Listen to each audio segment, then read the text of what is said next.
السلام علیکم ورحمۃ اللہ وبرکاتہ۔ وعلیکم السلام ورحمۃ اللہ وبرکاتہ۔ الحمد للہ الذی ابدع الاخلاق والارضین والصلاة والسلام علی من کان نبیا وآدم بین الماء والطین، اما بعد فاعوذ باللہ من الشیطان الرجیم، بسم اللہ الرحمن الرحیم۔ یا ایھا الذین آمنوا لا تقدموا بین یدی اللہ ورسولہ واتقوا اللہ ان اللہ سمیع علیم۔ صدق اللہ العلی العظیم وبلغنا رسولہ النبی الامین المختار الکریم، ونحن علی ذلک لمن الشاہدین والشاکرین والذاکرین والحمد للہ رب العالمین۔ ولی الصلاۃ والسلام علیک یا رسول اللہ، الصلاۃ والسلام علیک یا رسول اللہ، الصلاۃ والسلام علیک یا حبیب اللہ، الصلاۃ والسلام علیک یا حبیب اللہ، الصلاۃ والسلام علیک یا نور اللہ، الصلاۃ والسلام علیک یا نور اللہ، صلی اللہ تعالی علیہ وسلم۔ صلی اللہ تعالی علیہ وسلم۔ محترم حضرات، میلاد مقدس کے پرکیف ماحول کے اندر ہم نے اپنی اس مجلس کا انعقاد کیا ہے۔ انشاءاللہ عز و جل آج کی مجلس کے اندر نبی کریم صلی اللہ تعالی علیہ وسلم کی بارگاہ کے آداب کے حوالے سے چند باتیں میں آپ کے سامنے پیش کرنے کی کوشش کروں گا۔ دنیا کے اندر جب کوئی کسی بڑے عہدے پر ہوتا ہے تو اس کی بارگاہ میں، اس کے دربار میں جانے کے کچھ قاعدے متعین ہوتے ہیں کہ اتنے وقت سے اتنے وقت میں ملاقات کرے گا، صرف انہی لوگوں میں ملاقات کرے گا، اس سے زیادہ اور کسی سے ملاقات نہیں کرے گا، ایک دن میں صرف اتنوں سے ملاقات کرے گا۔ تو اس طریقے سے باقاعدہ کچھ قاعدے اور قانون بنے ہوئے ہوتے ہیں۔ آپ دیکھیں ہمارے نبی کریم صلی اللہ تعالی علیہ وسلم کی شان کہ دنیا کے کسی بڑے انسان کے قاعدے جو بنے ہوئے ہوتے ہیں وہ خود اس کے بنائے ہوئے ہوتے ہیں۔ نبی کریم صلی اللہ تعالی علیہ وسلم کی بارگاہ کے آداب خود رب قدیر نے بیان فرمائے، اور بالکل وضاحت کے ساتھ سورہ حجرات کی تقریباً 4 یا 5 آیتیں بالکل وضاحت کے ساتھ اللہ رب العزت نے نازل فرمائی کہ دیکھو جب میرے محبوب کی بارگاہ میں حاضر ہوں تو تمہیں کن کن چیزوں کا لحاظ رکھنا ہے۔ سب سے پہلے اللہ نے ارشاد فرمایا یا ایھا الذین آمنوا، اے ایمان والو۔ دیکھیں یا ایھا الذین آمنوا اس کا مطلب کیا ہوتا ہے؟ اے ایمان والو۔ ایک لفظ ہے یا ایھا الناس، اے لوگوں، یعنی سب لوگ، چاہے مسلمان ہوں چاہے کافر، اور دوسرا ہے یا ایھا الذین آمنوا، صرف ایمان والو۔ مطلب یہ ہو گیا کہ دیکھیے جب یا ایھا الذین آمنوا اور یا ایھا الناس کی ہم بحث پڑھتے ہیں، علماء نے جو اس بارے میں کلام کیا ہے، جب ہم نے علامہ جلال الدین سیوطی علیہ رحمۃ و رضوان کو پڑھا تو وہ لکھتے ہیں، ویسے تو اختلاف ہے اس مسئلے کے اندر، لیکن فرماتے ہیں کہ یا ایھا الذین آمنوا سے خطاب مدینے والوں کو ہوتا ہے، اور یا ایھا الناس سے خطاب جو ہے وہ مکے والوں کو ہوا کرتا تھا۔ تو مکے کے اندر دعوت دی گئی کہ لوگوں اللہ پر ایمان لے آؤ، اے لوگوں اللہ ایک ہے، اس کا کوئی شریک نہیں ہے۔ لیکن جب رسول اللہ مدینے میں جلوہ گر ہو گئے تو اب بات بدل گئی، یا ایھا الذین آمنوا، یا ایھا الناس، لوگوں کے بارے میں لوگوں تک جو پیغام پہنچانا تھا وہ ہم نے پہنچا دیا۔ اب اے ایمان والو، جب تم نے ایمان کو قبول کر لیا ہے تو اب تمہارے لیے کچھ پابندیاں ہیں، تمہیں اس کی طرف نظر رکھنی پڑے گی۔ وہ پابندیاں کیا ہیں؟ یا ایھا الذین آمنوا لا تقدموا بین یدی اللہ ورسولہ، اللہ اور اس کے رسول سے آگے بڑھنے کی کوشش نہ کرنا۔ ایمان والوں سے کہا جا رہا ہے کہ اللہ اور اس کے رسول سے آگے بڑھنے کی کوشش نہ کرنا۔ مجھے بتائیں دنیا میں کون انسان ہے جو یہ دعویٰ کر رہا ہے کہ میں اللہ سے آگے بڑھوں؟ کوئی انسان ایسا تقریباً کسی بھی مذہب کا، چاہے اپنے کسی بھی مذہب کا ماننے والا ہو، وہ اپنے معبودان باطلائی سے کے بارے میں یہ خیال رکھے کہ میں جو ہے وہ اپنے اس طریقے سے خدا سے بڑھنے والا ہوں۔ کوئی انسان تقریباً دنیا میں ایسا نہیں ہوگا کہ جو جس کی پیروی کرتا ہے، وہ جس کی عبادت کرتا ہے، اس سے آگے بڑھنے کا یقین رکھتا ہو۔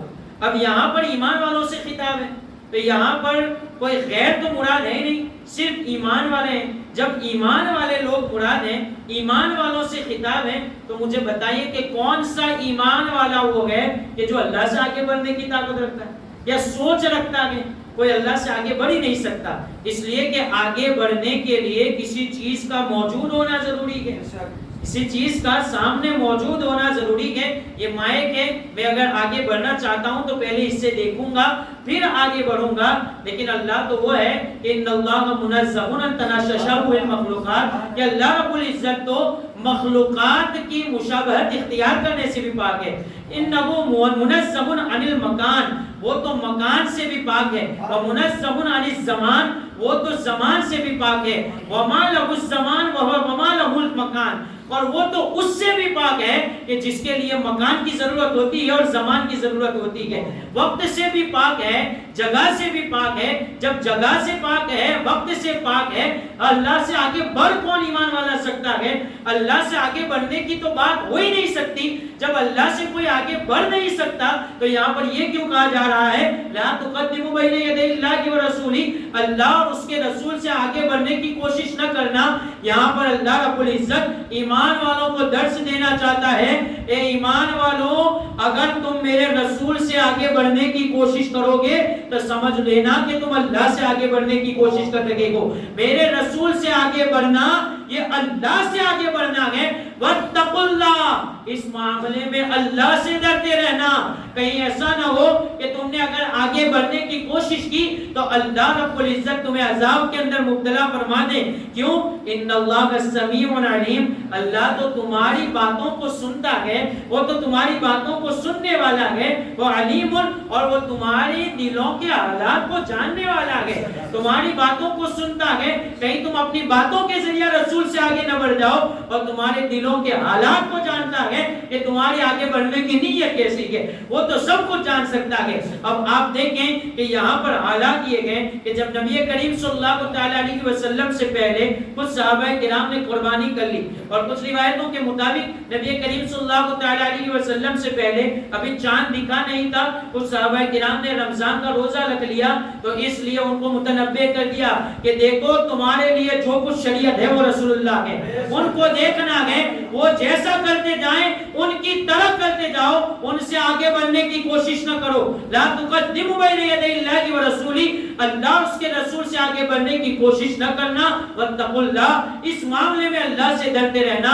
ان اللہ سمیع علیم، یہ آیت اللہ رب العزت نے بیان فرمائی۔ اب اس کے بعد فوراً ایک حکم اور آ گیا کہ ایمان والوں صرف یہی نہیں بلکہ اور بھی سنو، یا ایھا الذین آمنوا لا ترفعوا اصواتکم فوق صوت النبی، اے ایمان والو یہی نہیں بلکہ جب نبی کی بارگاہ میں حاضر ہونا تو تمہاری آواز بھی نبی کی آواز پر بلند نہیں ہونی چاہیے۔ تم اتنا زور سے نہ بولو کہ کہیں تمہاری آواز نبی کی آواز پر بلند نہ ہو جائیں۔ وَلَا تَجْهَرُوا لَهُ بِالْقَوْلِ كَجَهْرِ بَعْضِكُمْ بَعْضًا، اور تم جیسے ایک دوسرے کو آپس میں نام لے کر کے پکارتے ہو نا، ویسے میرے نبی کو نہ پکارنا، یا محمد مت کہنا، اے محمد مت کہنا، پکارنا ہے تو یا ایھا النبی کہنا، یا ایھا الرسول کہنا، یا ایھا النبی کہہ کر کے پکارنا، یا ایھا الرسول کہہ کر کے پکارنا۔ تمہیں نام لے کر کے پکارنے کی اجازت نہیں دی گئی ہے، جب بھی تم پکارو گے تو القاب کے ذریعہ پکارو گے۔ دیکھیں یہ اللہ رب العزت کس انداز میں بیان فرما رہا ہے کہ یہ ہے میرے محبوب کی بارگاہ، جب بھی تمہیں جانا ہے اس بات کا خیال رکھنا ہے تمہاری آواز نبی کی آواز پر بلند نہ ہو جائے، اور تمہیں خیال رکھنا ہے کہ جب تم انہیں پکارو گے تو القابات کے ذریعہ پکارو گے، بس آواز میں پکارو گے، نام لے کر کے نہیں پکارو گے۔ اب دیکھیں اس بارے میں اللہ کیا فرماتا ہے، ان تحبط اعمالکم، کہیں ایسا نہ ہو کہ تمہاری آواز بلند ہو جائے اور تمہارے سارے اعمال برباد ہو جائیں، تمہارے سارے عمل برباد ہو سکتے ہیں۔ نمازیں پڑھی، روزے رکھے، پوری رات عبادتوں کے اندر گزاری، اگر تمہاری آواز نبی کی آواز پر بلند ہو گئی نا تو ان تحبط اعمالکم، تمہارے اعمال برباد ہو جائیں گے، وانتم لا تشعرون، تمہیں پتہ بھی نہیں چلے گا۔ یہ اللہ رب العزت نے نبی کریم صلی اللہ تعالی علیہ وسلم کی بارگاہ کے آداب بیان فرمائے۔ اب آپ دیکھیں پہلی آیت آپ نے سماعت فرمائی، دوسری آیت آپ نے سماعت فرمائی۔ حضرت عثمان غنی رضی اللہ تعالی عنہ کو صلح حدیبیہ کے موقع پر جب مکے بھیجے گئے کہ جاؤ آپ بات چیت کر کے آؤ، وہاں کے حالات دیکھ کر کے آؤ، تو حضرت عثمان غنی رضی اللہ تعالیٰ عنہ مکے پہنچے گئے تو مکے والوں نے اس وقت تو نبی کریم صلی اللہ تعالیٰ علیہ وسلم چونکہ عمرہ کے لیے نکلے تھے اس وقت اجازت نہ دی گئی. حضرت عثمان غنی رضی اللہ تعالیٰ عنہ سے انہوں نے کہا کہ اے عثمان آپ جب مکے آ گئے ہیں تو اب آپ کو اجازت ہے آپ چاہیں تو یہاں پر آ کر کے کعبے کا طواف کر سکتے ہیں. تو اب آپ دیکھیں حضرت عثمان غنی رضی اللہ تعالیٰ کیا جواب دیتے ہیں ما كنت لافعل حتى يتوب رسول اللہ صلی اللہ تعالیٰ علیہ وسلم. یہ عثمان کیسے طواف کر سکتا ہے؟ ابھی رسول اللہ نے طواف نہیں کیا ہے. لا تقدموا بین یدی اللہ ورسولہ، اللہ اور اس کے رسول سے آگے بڑھنے کی کوشش نہ کرو. اب دیکھیں یہاں پر شارحین کیا فرماتے ہیں لکمال ادبہ وجمال علیہ وجمال علیہ وجمال طلبہ. فرماتے ہیں کہ حضرت عثمان غنی نے یہ جو کہا تھا نا وہ مکمل ادب کے دائرے میں رہ کر کے کہا تھا. یہ جو کہا تھا وہ نبی کریم صلی اللہ تعالیٰ علیہ وسلم کے ادب کی وجہ سے کہا ہے. عثمان کی کیا مجال کہ وہ رسول اللہ سے پہلے طواف کر لے. طواف اس کا ثواب کتنا؟ فرمایا جاتا ہے کہ جو بندہ صحیح ایمان اور احتساب کے ساتھ طواف 7 چکر لگا لیتا ہے اللہ اس کے اگلے سارے گناہوں کو معاف فرما دیتا ہے. اتنا بڑا ثواب حضرت عثمان غنی سے کہا جا رہا ہے. کئی سالوں سے مکے سے نکال دیے گئے ہیں، کئی سالوں کے بعد کعبے کا دیدار ہونے والا ہے. حضرت عثمان غنی سے کہا جا رہا ہے کہ آئیے آپ آئے ہیں تو طواف کر لیجیے. کہا کہ نہیں، اتنی عظیم عبادت رسول اللہ کے بغیر نہیں کی جا سکتی. بات سمجھ میں آ رہی ہے نہیں؟ اب اور آگے دیکھیں صحابہ کرام کا یہ جو دوسری آپ نے آیت سماعت فرمائی، یہ آیت جب نازل ہوئی تو اس وقت ایک صحابی رسول تھے حضرت ثابت بن قیس رضی اللہ تعالیٰ. ان کے حالات کیا تھے آپ دیکھیں تو صحیح. چونکہ سنتے کچھ زیادہ تھے، مطلب یہ تھا کہ اونچا سنتے تھے.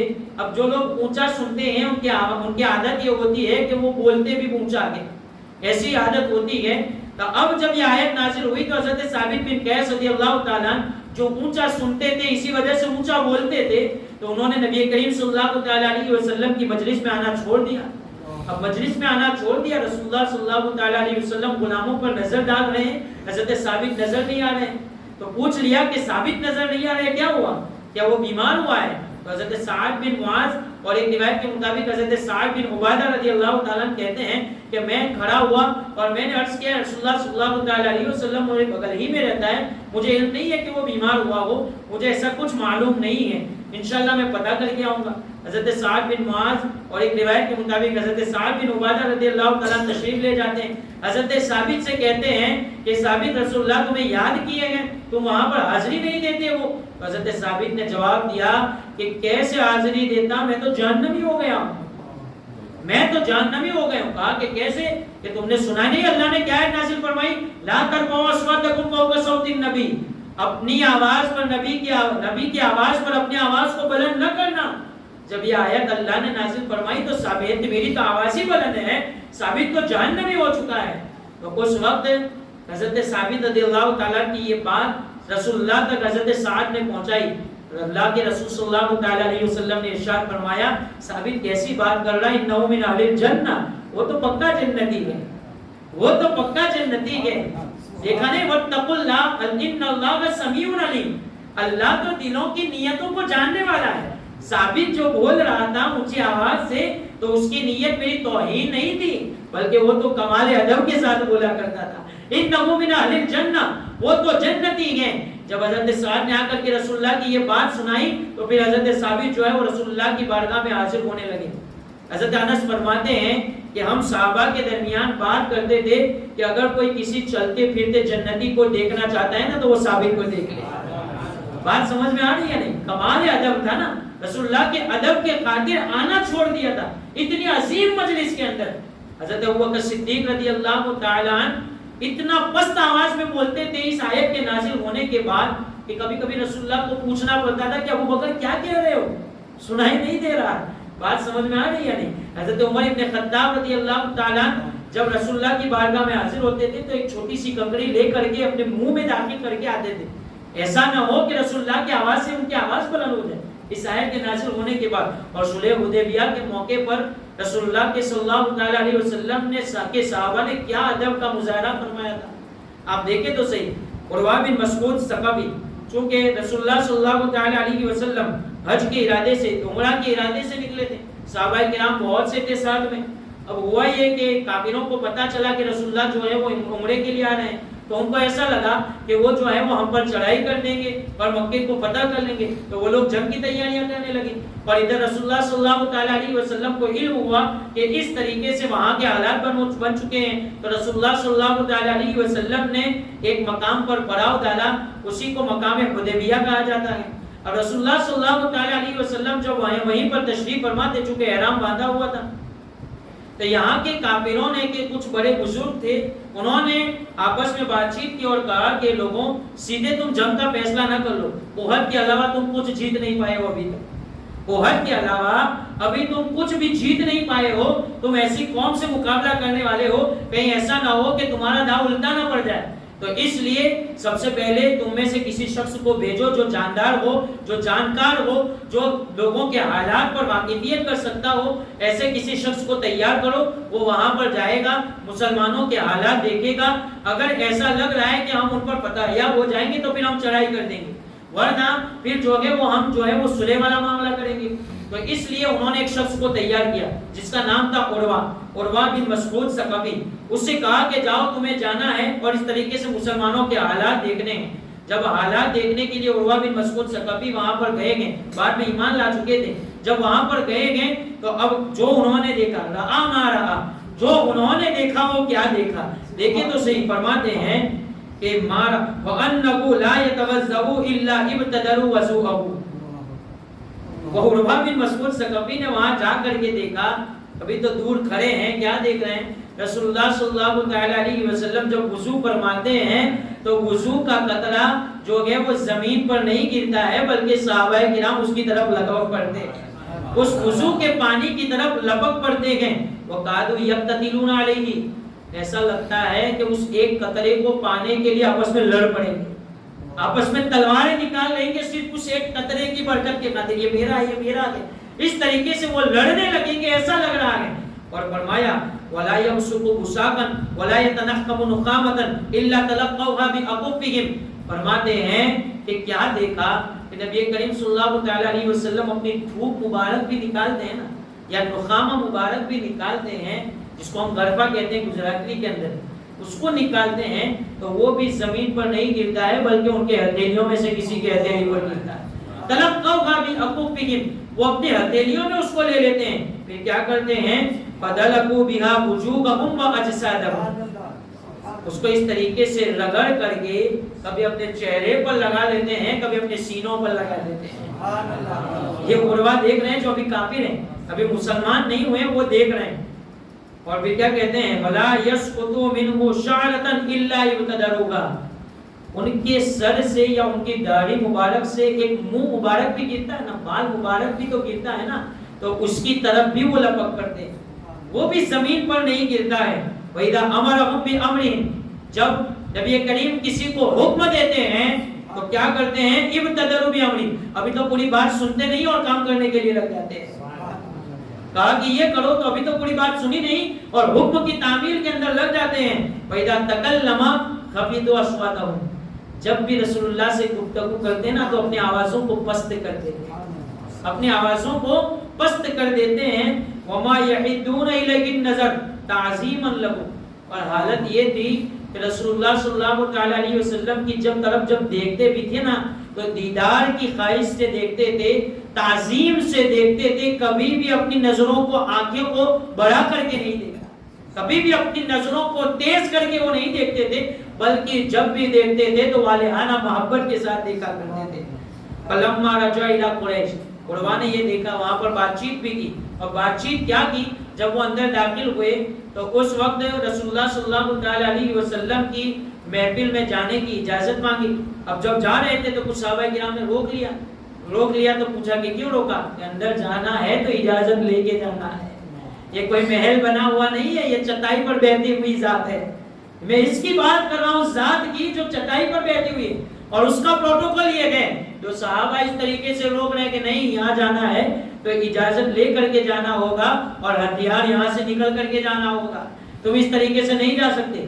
عروہ اس طریقے سے اجازت لے کر کے جاتے ہیں، سامنے بیٹھتے ہیں، اب جب سامنے بیٹھتے ہیں بات چیت کرتے ہیں تو کبھی کبھی اپنے ہاتھوں کو لے جاتے ہیں رسول اللہ کی داڑھی مبارک کے قریب، اور اس کو اس طریقے سے ہاتھ لگانے لگتے ہیں تو فوراً حضرت عمر کی تلوار نکل جاتی ہے اور حضرت ابو موسیٰ اشعری اپنی تلوار نکال دیتے ہیں، کہتے ہیں کہ رسول اللہ اجازت دیجیے اس گستاخ کا سر قلم نہ کر دوں۔ اس کی کیا مجال کہ وہ آپ کی داڑھی مبارک کو ہاتھ لگائے؟ میں کسی محل کی بات نہیں کر رہا ہوں، چٹائی پر بیٹھی ہوئی شخصیت کی بات کر رہا ہوں جن کو کھانے کے لیے کھجوریں ملتی تھی اور وہ بھی کامل نہیں ملتی تھی، وہ بھی پیٹ بھر کے نہیں ملتی تھی، میں اس کی بات کر رہا ہوں۔ اب دیکھیں انہوں نے جو دیکھا وہ منظر دیکھ لیا نا، اب آ کر کے انہوں نے قریش سے کیا کہا، یا معاشر قریش، اے مکے والوں، اے قریشیوں، انی جئتو کسرا فی ملکی وقیصر فی ملکی والنجاشی فی ملکی، اے لوگوں میں اس وقت کی سب سے سپر پاور حکومت کسرا، جو اس وقت کی سب سے سپر پاور حکومت، میں اس کے دربار میں بھی حاضر ہوا ہوں، وقیصر اور فارس کے بادشاہ کیسر کے دربار میں بھی حاضر ہوا ہوں، اور نجاشیوں کے بادشاہ، حبشیوں کے بادشاہ نجاشی کے دربار میں بھی حاضر ہوا ہوں۔ اب دیکھیں کیا کہہ رہا ہے، واللہ ما انی ما رأیت ملکا فی قوم قط مثل محمد فی اصحابہ، نجاشی کا دربار جس کا تخت چاندی کا، میں کسرا اور کیسر اس کے دربار میں گیا جس کے تخت سونے کے، جس کے پاس لاکھوں کی مجموع میں فوج، جس کے پاس ساری آرائشیں، جس کے پاس ساری مملکتیں، جس کے پاس ایک بلند ترین حکومت، میں ان لوگوں کے دربار میں حاضر ہوا ہوں۔ خدا کی قسم کھا کر کے کہتا ہوں کہ میں نے محمد جیسے صحابہ کسی بادشاہ کے نہیں دیکھے، میں خدا کی قسم کھا کر کے کہتا ہوں، واللہ ما رأیت ملکا یعظم اصحابہ مثل ما یعظم محمد اصحابہ، خدا کی قسم میں نے ایسے لوگ نہیں دیکھے ہیں کہ جو اپنے بادشاہ کی اتنی تعظیم کرتے ہوں جتنی محمد کے صحابہ ان کی تعظیم کرتے ہیں۔ خدا کی قسم میں نے ایسا کوئی بادشاہ نہیں دیکھا، خدا کی قسم میں نے ایسا کوئی بادشاہ نہیں دیکھا۔ اے قریشیوں، اگر تم اپنی جانوں کی حفاظت کرنا چاہتے ہو تو ان سے تم نہ الجھنا۔ حضرت عروہ بن مسعود ثقفی جو ابھی ایمان نہیں لائے وہ کہہ رہے ہیں کہ ان سے مت الجھنا ورنہ خائب و خاسر ہو کر کے لوٹو گے، ان سے تم جنگ نہیں کر سکتے۔ ارے جو اپنے نبی کی داڑھی کو ہاتھ لگانے نہ دیتے ہو وہ اس طریقے سے ان پر تلوار تمہیں کیسے اٹھانے دیں گے؟ بات سمجھ میں آ رہی ہے یا نہیں؟ یہ ہے نبی کریم صلی اللہ تعالی علیہ وسلم کے ادب کا لحاظ۔ اور یہاں تک امام مالک کے سے ایک مسئلہ پوچھا گیا کہ حضرت فرمائیے کہ ایک وہ شخص ہے کہ جس نے مدینے کی مٹی کے بارے میں کہہ دیا کہ یہ مٹی اچھی نہیں، صرف مٹی کی بات چل رہی، مٹی کے بارے میں کہہ دیا کہ اس طریقے سے وہ مٹی اچھی نہیں ہے۔ حضرت امام مالک نے یہ مسئلہ بیان فرمایا کہ ضرب له 30 درۃ، اس کو 30 کوڑے مارے جائیں۔ کیا فرمایا؟ اس کو 30 کوڑے مارے جائیں، وَأَمَرَ بِحَبْسِهِ، اور اس کو قید کر لیا جائے، اس کو قید کر لیا جائے گا۔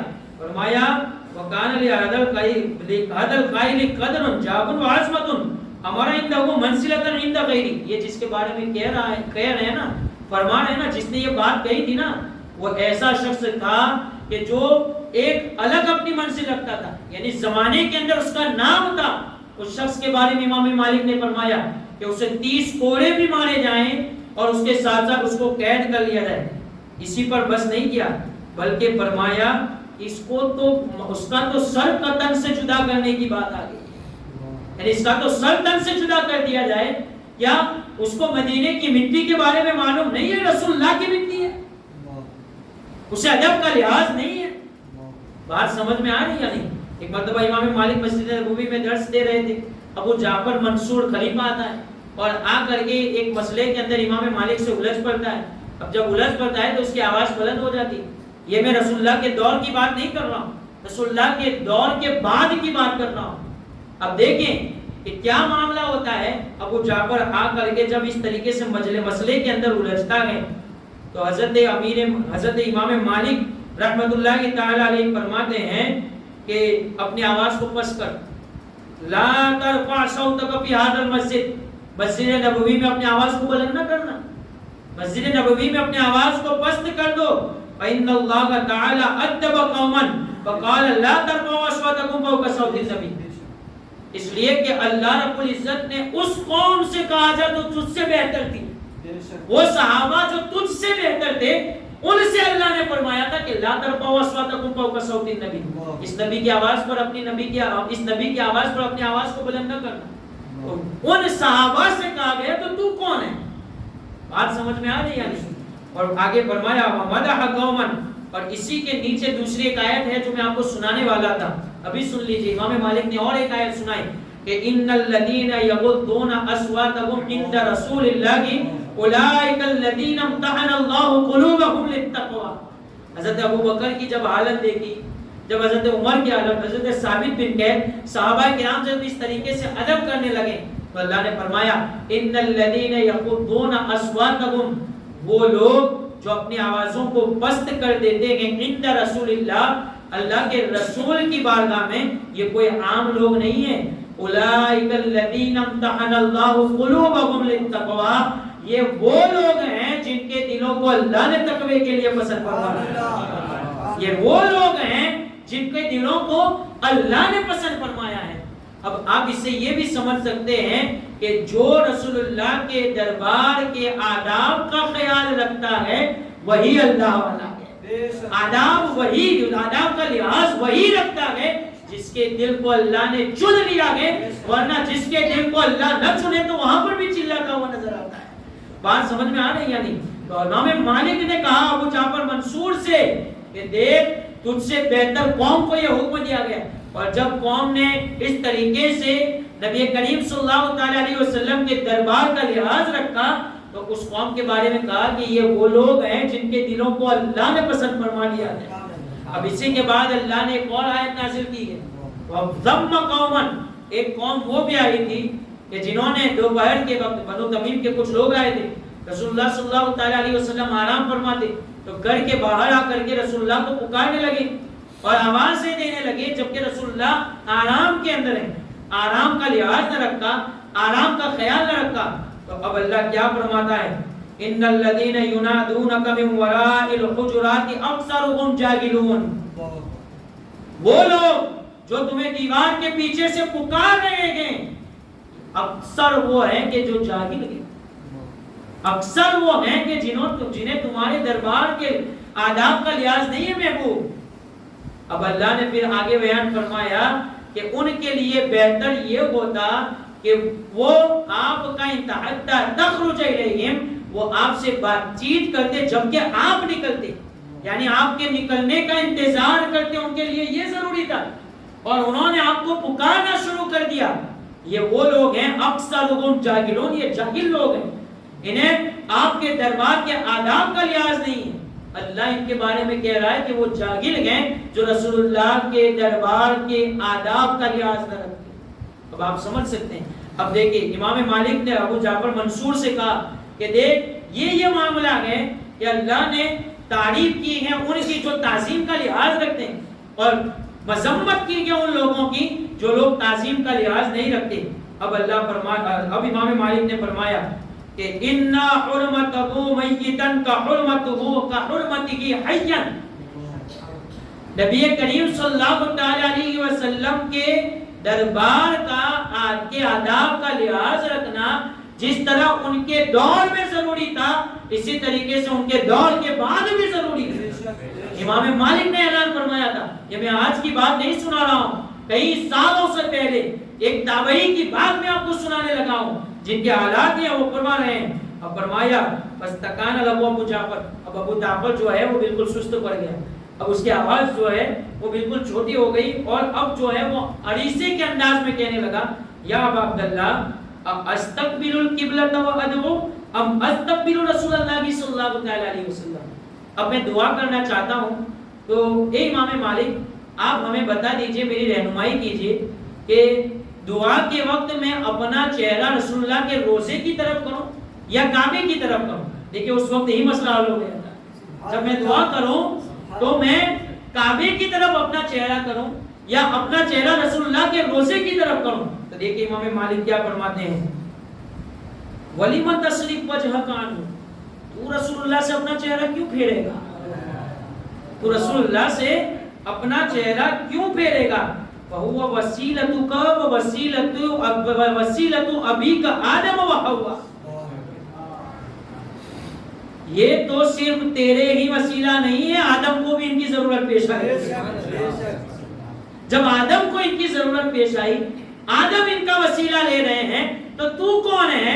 تو اپنا چہرہ کعبے کی طرف کیوں کرے گا؟ آج آؤ شہنشاہ کا روزہ دیکھو، کعبہ کو دیکھ چکے، کعبے کا کعبہ دیکھو۔ بات سمجھ میں آ رہی ہے نہیں؟ کہا کہ نہیں، اب اپنا چہرہ جو تمہیں کرنا ہے وہ رسول اللہ کے روزے کی طرف کرنا ہے۔ امام مالک فرماتے ہیں وَوَسِيلَةُ أَبِيكَ آدَمَ علیہ السلام إِلَى اللَّهِ يَوْمَ الْقِيَامَةِ، قیامت کے دن آدم بھی ان کے محتاج ہوں گے، آدم بھی ان کے وسیلے کے اور ان کے وسیلے کے ذریعے ایک مقام پائیں گے۔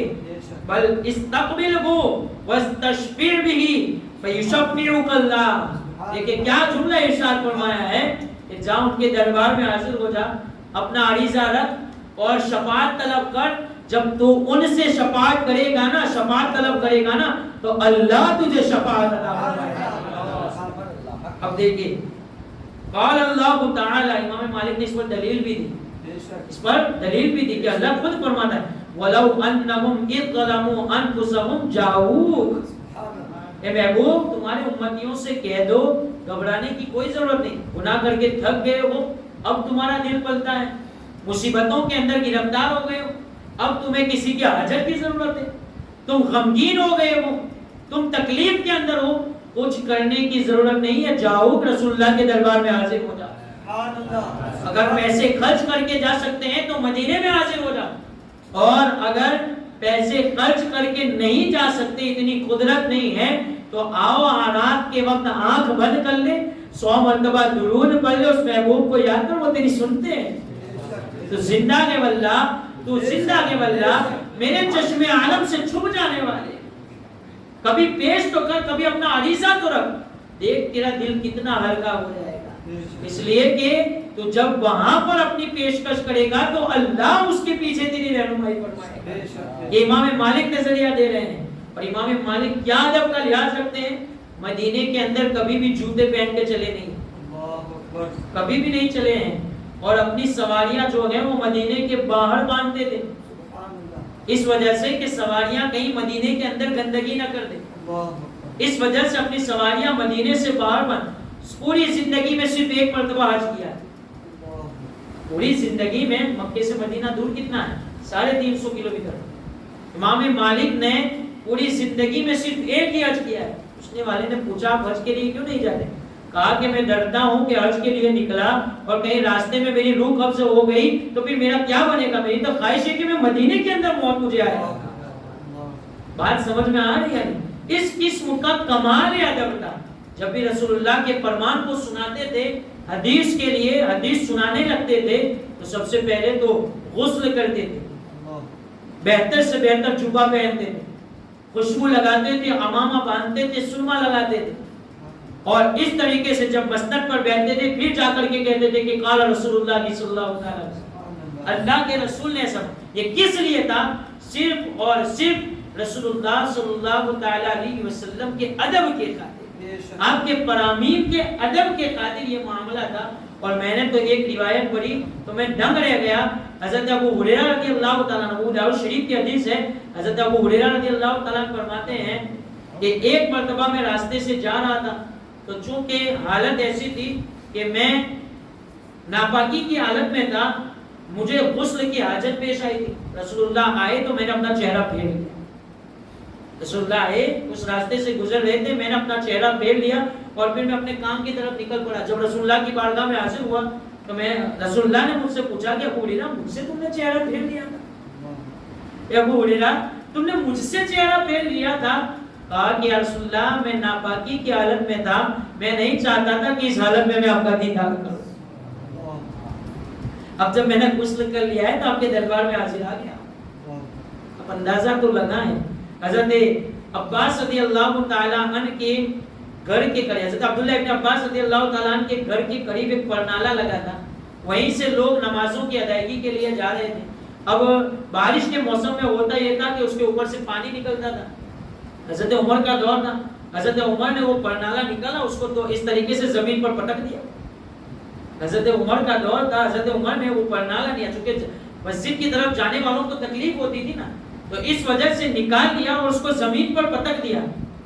تو حضرت عبداللہ ابن عباس رضی اللہ تعالیٰ نے انہوں جا کر کے کہا، عنوان ہے کہ دیکھو یہ مجھے بھی شوق نہیں ہوتا تھا اس کو لگانے کا، دراصل یہ میں نے نہیں لگایا یا میرے والد نے نہیں لگایا، یہ رسول اللہ نے خود اپنے ہاتھوں سے لگایا. یہ رسول اللہ نے خود اپنے ہاتھوں سے لگایا تھا. اب دیکھیں کیا انداز ہے حضرت عمر، یہ کیا ہو گیا مجھ سے، یہ مجھ سے کیا ہو گیا.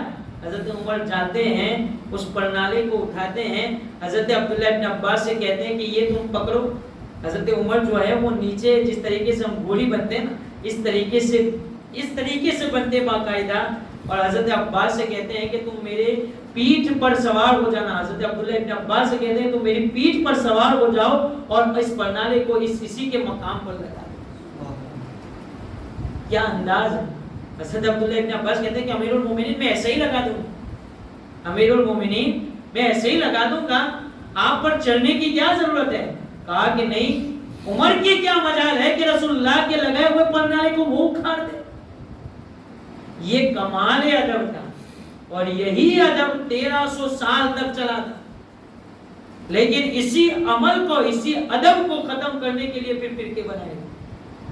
دیکھیں تو اسے کیا کیا لکھ دیا گیا کہ رسول اللہ صلی اللہ علیہ وسلم کا خیال معاذ اللہ نماز میں آ جائے، تو اس سے تو بہتر ہے کہ گدھے کا خیال آ جائے. مجھے بتائیں کہ حضرت عمر اس بات کو سن لیتے تو اس کا کیا حال ہے،